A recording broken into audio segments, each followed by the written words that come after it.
Differential equation को हम पढ़ना स्टार्ट कर रहे हैं, जिसमें आज हम सबसे पहले जो पढ़ना शुरू करेंगे वो है differential equation of first order and first degree, यानी प्रथम कोटि और प्रथम घात के अवकल समीकरण को हम पढ़ना स्टार्ट करेंगे।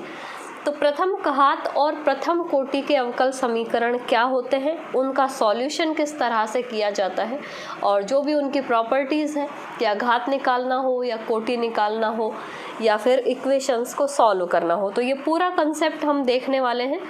तो सॉल्व करने से पहले क्या आपको इसका बेसिक कंसेप्ट याद है कि डिफरेंशियल इक्वेशन होती क्या है, कोटि क्या होती है और किसी भी अवकल समीकरण की घात क्या होती है।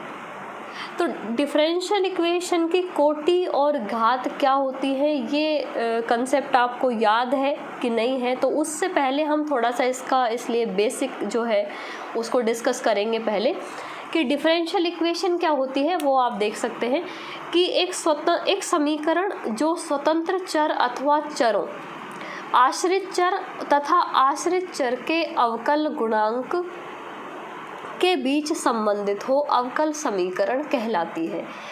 कि एक इक्वेशन है जो रिलेटेड है किस किस से, यहाँ पे अब तीन चीज़ें दी हुई हैं, आपको समझना है। डेफिनेशन क्या है कि एक अवकल समीकरण जो होती है वो तीन चीज़ों से संबंधित होती है। वो तीन चीज़ें क्या हैं, एक तो है स्वतंत्र चर या चरों, मीन्स जो इंडिपेंडेंट वेरिएबल है वो एक भी हो सकता है, एक से ज़्यादा भी, वो हम बात करेंगे इसकी डिटेल से इसकी भी। और एक होता है आश्रित चर यानी डिपेंडेंट वेरिएबल, और एक है differential coefficient of the dependent variable, या हम कह सकते हैं कि जो आश्रित चर है उसका डेरिवेटिव। तो पहली बात तो डिपेंडेंट और इंडिपेंडेंट वेरिएबल आपको याद है कि नहीं, कि एक फंक्शन हम लिखते हैं, जब भी फंक्शन को हम लिखते आए हैं वो फंक्शन हम लिखते हैं y=fx। किसी भी कार्टेशियन फॉर्म में हम कोई फंक्शन लिखते हैं तो उसको y=fx में लिखते हैं, जिसमें आपको याद होगा कि ये जो फंक्शन है y, ये x का फंक्शन है, यानी फंक्शन ऑफ x। इसका मतलब y का मान जो है वो x के मान पे डिपेंड करता है, यानी अगर x का मान चेंज होगा तो y का मान भी चेंज होगा। इसका मतलब y जो है वो किस पे डिपेंडेंट है, x पे। तो यहाँ पे ये जो x होता है वो तो होता है इंडिपेंडेंट वेरिएबल, और y जो होता है वो डिपेंडेंट वेरिएबल होता है, यानी कि ये आश्रित होता है और ये स्वतंत्र चर होता है। तो अवकल समीकरण के अंदर जो चीज़ें यूज़ होती हैं उसमें एक डिपेंडेंट वेरिएबल या और एक इंडिपेंडेंट वेरिएबल। अब इसमें एक चीज़ और लिखी है कि इंडिपेंडेंट वेरिएबल हो सकता है और वेरिएबल्स भी हो सकते हैं। इसका मतलब कि जो ये स्वतंत्र चर है ये एक भी हो सकता है और एक से ज़्यादा भी हो सकता है। उसकी हम आगे जब इसको पढ़ेंगे तो डिटेल में उसको आपको समझ में आ जाएगी।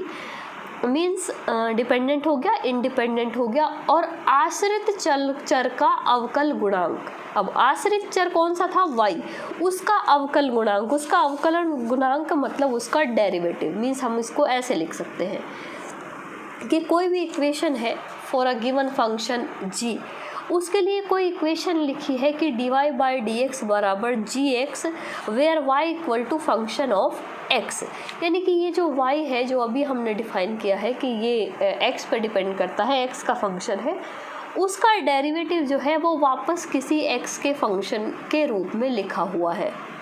तो ये एक रिलेटेड इक्वेशन है कि जिसमें क्या क्या यूज़ होंगे, डिपेंडेंट, इंडिपेंडेंट और डिपेंडेंट वेरिएबल का अवकल गुणांक। ठीक है, ये तीन चीज़ों से मिलके जो संबंधित समीकरण बनती है उसी को कहते हैं अवकल समीकरण या डिफरेंशियल इक्वेशन। ठीक है, अब इसके कुछ एग्जांपल्स आप देख सकते हैं, जैसे यहाँ पे ये dy/dx ये डेरिवेटिव हो गया या डिफरेंशियल कोफिशिएंट हो गया, और उसके बाद में यहाँ पे आप देखेंगे ये x इंडिपेंडेंट वेरिएबल है, y डिपेंडेंट है, तो उसी का फंक्शन है पूरा का पूरा।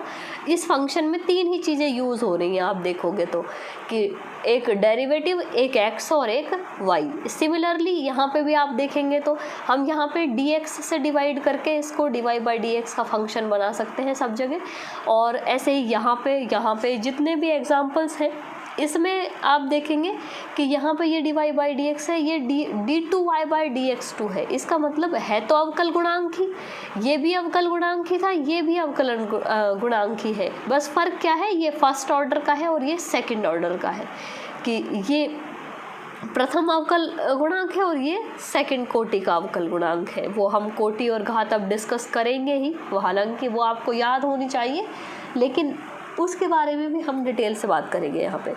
तो ये तो कुछ एग्जाम्पल्स हो गए, और इसी में ही आप एक एग्जाम्पल ये देख सकते हैं। देखो यहाँ पे ये लास्ट एग्जाम्पल हैं दो, कि del Z upon del X and del Z upon del Y. यहाँ पे जो अवकल गुणांक है वो जेड का ही है दोनों जगह, लेकिन एक बार एक्स के सापेक्ष है, एक बार वाई के सापेक्ष है।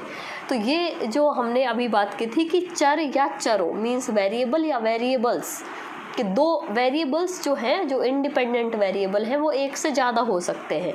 तो ये वही वाला कंसेप्ट है कि यहाँ पे जो इंडिपेंडेंट वेरिएबल हैं वो दो हैं, एक्स और वाई। सिमिलरली यहाँ भी कि ये एक्स और वाई, तो ये भी अवकल समीकरण ही है, लेकिन यहाँ पे जो स्वतंत्र चर हैं वो एक से ज़्यादा हैं। तो इस टाइप की जो इक्वेशंस होती हैं उनको कहते हैं डिफरेंशियल इक्वेशंस। अब डिफरेंशियल इक्वेशन आपने यहाँ पे देख लिया कि डिफरेंशियल इक्वेशन क्या होती है, कि एक इक्वेशन होती है किस किस से रिलेटेड, कि डिपेंडेंट वेरिएबल या वेरिएबल्स और independent variable and differential coefficient of dependent variable, इन सब से रिलेटेड जो इक्वेशन होती है वो इक्वेशन जो है वो डिफरेंशियल इक्वेशन के नाम से जानी जाती है। और नेक्स्ट जो हम बात करेंगे वो है कि डिफरेंशियल इक्वेशन के टाइप्स, कि क्या क्या टाइप्स होते हैं। तो डिफरेंशियल इक्वेशन जो होती है, कोई भी अवकल समीकरण, ये अवकल समीकरण के दो पार्ट होते हैं। एक होता है ऑर्डिनरी या साधारण कह सकते हैं जिसको, साधारण या ऑर्डिनरी डिफरेंशियल इक्वेशन, और एक होती है आंशिक अवकल समीकरण। ये साधारण अवकल समीकरण हो गई, एक होती है आंशिक अवकल समीकरण। तो आंशिक अवकल समीकरण जिसको इंग्लिश में कहते हैं पार्शियल डिफरेंशियल इक्वेशन। तो अब ये क्या कॉन्सेप्ट है भाई, दो जगह अवकल समीकरण को तो पढ़ लिया, अवकल समीकरण क्या होती है, लेकिन दो टाइप की होती है, एक ऑर्डिनरी और एक पार्शियल। तो ऑर्डिनरी क्या होती है कि जिस भी इक्वेशन में, अवकल समीकरण में, जिस अवकल समीकरण में अगर इंडिपेंडेंट वेरिएबल, कौन सा वेरिएबल, इंडिपेंडेंट वेरिएबल जो है, इंडिपेंडेंट वेरिएबल कितने होने चाहिए, 1। अगर कोई भी अवकल समीकरण है, डिफरेंशियल इक्वेशन है, उसमें इंडिपेंडेंट वेरिएबल ओनली 1 है, तो उसको हम कहते हैं ऑर्डिनरी डिफरेंशियल इक्वेशन। जैसे हमने यहाँ पे बात की थी कि इन ये सारी इक्वेशंस आप देखेंगे, यहाँ पे भी जो अवकल गुणांक है वो x के सापेक्ष है, यहाँ भी x के, यहाँ भी x के, यहाँ भी x के, यहाँ भी। तो ये वाली सारी जो एग्जांपल्स हैं ये ऑर्डिनरी डिफरेंशियल इक्वेशन के हैं। एक होती है पार्शियल डिफरेंशियल इक्वेशन यानी आंशिक अवकल समीकरण। इसमें जो इंडिपेंडेंट वेरिएबल होता है वो इंडिपेंडेंट वेरिएबल एक से ज़्यादा होते हैं, 1 मोर, कि अगर जो इंडिपेंडेंट वेरिएबल है वो एक से ज़्यादा है तो उसको कहते हैं हम आंशिक अवकल समीकरण या पार्शियल डिफरेंशियल इक्वेशन। तो आई होप यहाँ तक समझ में आ गया होगा कि अवकल समीकरण क्या होती है, 3 चीज़ों से रिलेट करती है। इसके 2 टाइप होते हैं, एक साधारण और एक आंशिक, जिसमें इंडिपेंडेंट वेरिएबल 1 वो साधारण और जिसमें एक से ज़्यादा वो पार्शियल डिफरेंशियल इक्वेशन होती है। ठीक है, अब हम बात करेंगे 2 चीज़ों की, एक होता है कोटि और एक होती है घात, जिसको इंग्लिश में कहते हैं ऑर्डर को, कोटि को कहते हैं ऑर्डर और घात को कहते हैं डिग्री। ठीक है, ये 2 चीज़ें हैं कि ऑर्डर क्या होता है और डिग्री क्या होती है। इसको हमको डिटेल से और काफ़ी मतलब बारीकी से समझना है इसको, जिससे कन्फ्यूज़न क्रिएट ना हो। काफ़ी अच्छे से पढ़ने के बाद भी ना ये क्योंकि चीज़ें ऐसी हैं कि आपको बेसिक में भी यूज़ होती हैं, फिर बाद में बड़े लेवल पे भी यूज़ होती हैं और फिर कंपटीशन में भी यूज़ होती है। लेकिन कंपटीशन तक भी ऑर्डर और डिग्री का क्वेश्चन आता है और बेसिक से क्वेश्चन में भी बहुत सारी गलतियाँ जो है वो स्टूडेंट्स करते हैं। तो उस गलती का कारण क्या है, तो उसको आपको ध्यान से समझना है कि पहली बात तो ऑर्डर क्या है और डिग्री क्या है, इसको ध्यान से अलग अलग हम समझेंगे जिससे कि कन्फ्यूज़न क्रिएट ना हो कि डिग्री क्या होती है और ऑर्डर क्या होता है। ठीक है, तो पहले आप देख सकते हैं यहाँ पे इसका जो डेफिनेशन है कि अवकल समीकरण की कोटि या order of a differential equation. Order of a differential equation is defined as the order of the highest order derivative of the dependent variable with respect to the independent variable। तो कोटि या ऑर्डर, अब meaning क्या है कि किसी भी अवकल समीकरण में जो हाईएस्ट डेरिवेटिव होता है, यानी उच्चतम अवकलज जो होता है, उच्चतम अवकलज का मतलब समझ रहे हैं, हाईएस्ट डेरिवेटिव कि डेरिवेटिव जैसे इस टाइप के होते हैं। एक डेरिवेटिव है dy/dx, एक डेरिवेटिव है d2y/dx2, ये डेरिवेटिव्स हैं, और एक डेरिवेटिव है d3y/dx3। लैंग्वेज तो याद हो जाती है, लैंग्वेज याद करने में कोई बड़ा इशू नहीं है कि उच्चतम अवकलज की कोटि को ही अवकल समीकरण की कोटि कहते हैं। उच्चतम अवकलज, अब अवकलज का नाम आ रहा है, डेरिवेटिव का नाम आ रहा है, इट मीन्स आपको पूरी इक्वेशन में सिर्फ किसको ध्यान में रखना है, डेरिवेटिव्स को, कि जो भी इक्वेशन है उसमें डेरिवेटिव कौन कौन से हैं, मीन्स ये वाले, ये वाला है, ये वाला है, या ये वाला है, या एक से ज़्यादा हो सकते हैं, तो हाईएस्ट ऑर्डर का कौन सा है। अब ऑर्डर हम बार बार नाम ले रहे हैं, हाईएस्ट ऑर्डर, हाईएस्ट ऑर्डर, तो मीन्स डेरिवेटिव का ऑर्डर है ये डेरिवेटिव का ऑर्डर है कि ये फर्स्ट ऑर्डर का डेरिवेटिव है, ये सेकंड ऑर्डर मतलब कोटि, ये सेकंड ऑर्डर का डेरिवेटिव है और ये थर्ड ऑर्डर का डेरिवेटिव है। हम ऑर्डर के साथ में, डेरिवेटिव के साथ में ऑर्डर को जो है वो कंटिन्यू में यूज़ कर रहे हैं, तो वो आप ध्यान रखेंगे कि किसी अवकल समीकरण में विद्यमान उच्चतम अवकलज यानी कि हाईएस्ट ऑर्डर डेरिवेटिव की कोटि, ये जो डेरिवेटिव होता है इस पर्टिकुलर डेरिवेटिव की एक कोटि होती है, जैसे इसकी 1 है, इसकी 2 है, इसकी 3 है। अवकल समीकरण में ये एक से ज़्यादा भी यूज़ हो सकते हैं किसी भी अवकल समीकरण में, मीन्स जो डेरिवेटिव है वो एक हो सकता है, एक से ज़्यादा भी हो सकते हैं। तो आपको क्या देखना है कि डेरिवेटिव्स में हाईएस्ट ऑर्डर वाला डेरिवेटिव कौन सा है, तो अवकल समीकरण में जो हाईएस्ट ऑर्डर डेरिवेटिव होगा उसकी जो कोटि होगी वही अवकल समीकरण की कोटि भी होगी। ठीक है, तो ऑर्डर इस तरह से ध्यान रखेंगे कि ऑर्डर जो होता है highest order derivative of dependent variable with respect to the independent variable means derivative, या फिर order of our differential equation is defined as the order of the highest order derivative of the dependent variable with respect to the independent variable involved in the given differential equation। तो ये definition हो गई और हिंदी में आप इसको यहाँ से लिख सकते हैं। समझ में आई होप आ गया होगा कि जैसे भी कोई इक्वेशन है, जैसे हम वापस से एग्जांपल्स की बात करते हैं क्योंकि एग्जांपल्स हैं हमारे पास।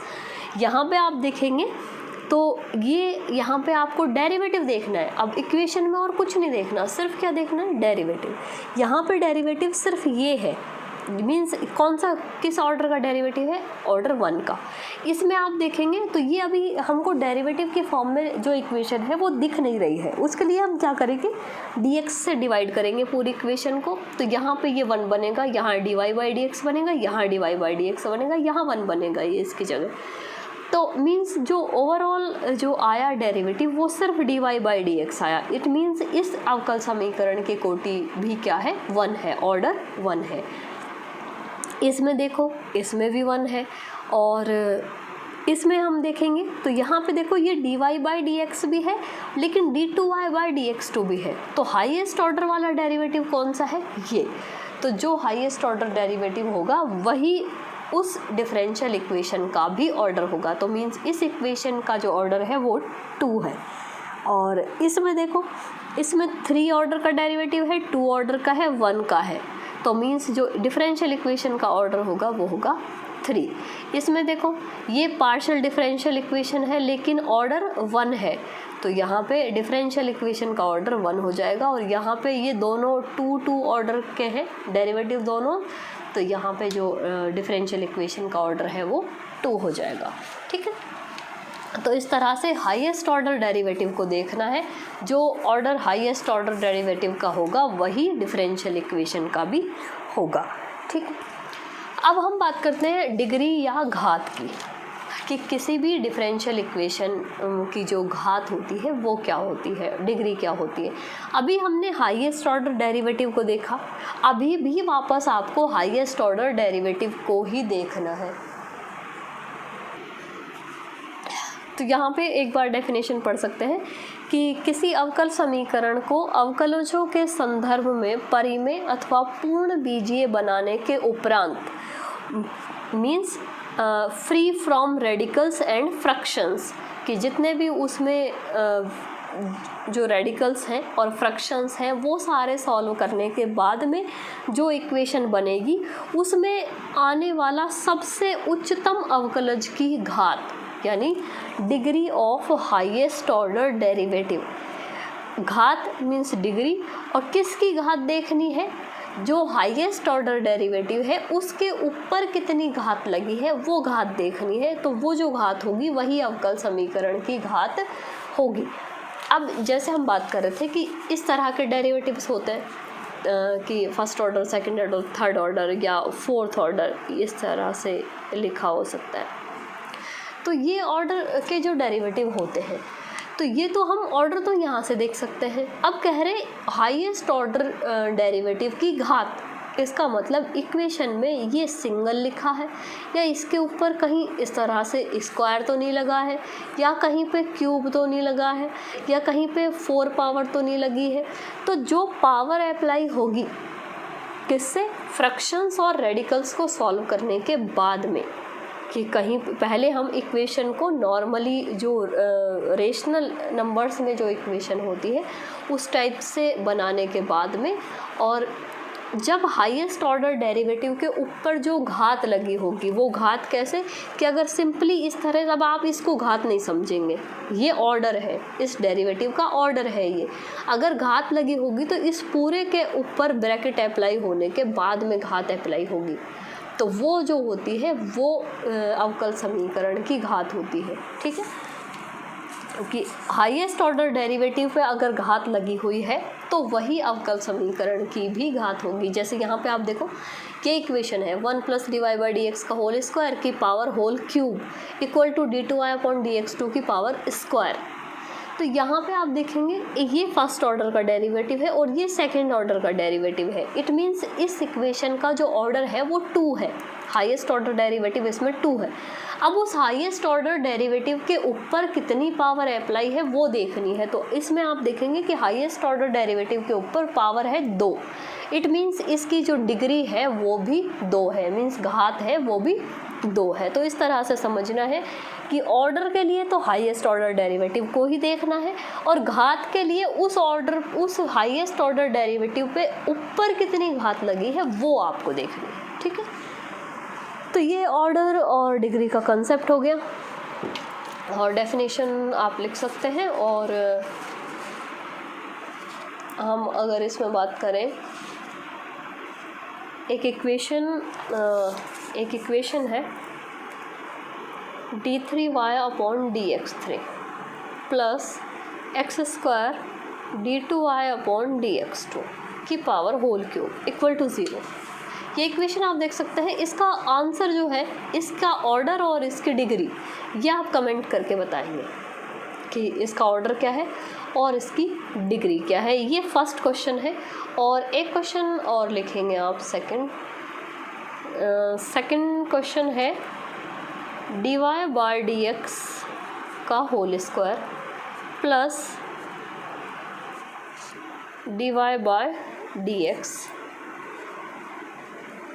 dy/dx minus sin² y equal to 0। ये 2 क्वेश्चंस हैं, दोनों की ऑर्डर और डिग्री आप कमेंट करके बताएंगे। देखें आपको कितना आपका क्लियर हुआ है कंसेप्ट। तो ये हो गया ऑर्डर और डिग्री का कंसेप्ट क्लियर, यहाँ पे कंप्लीट हो जाता है। और उसके बाद में इसमें हम क्वेश्चन सॉल्व करेंगे। तो वो क्वेश्चंस स्टार्ट करते हैं।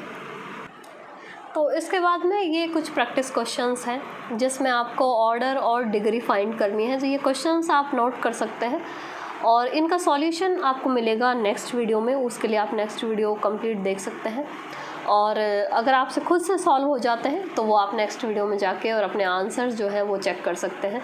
तो मिलते हैं नेक्स्ट वीडियो में। आई होप आपको वीडियो अच्छी लगी होगी और कंसेप्ट आपको समझ आ गया होगा। तो यूज़फुल वीडियो और यूज़फुल आपका कंटेंट है, तो उसके लिए आपको वीडियो अच्छी लगे तो लाइक शेयर ज़रूर करें और मिलते हैं नेक्स्ट वीडियो में।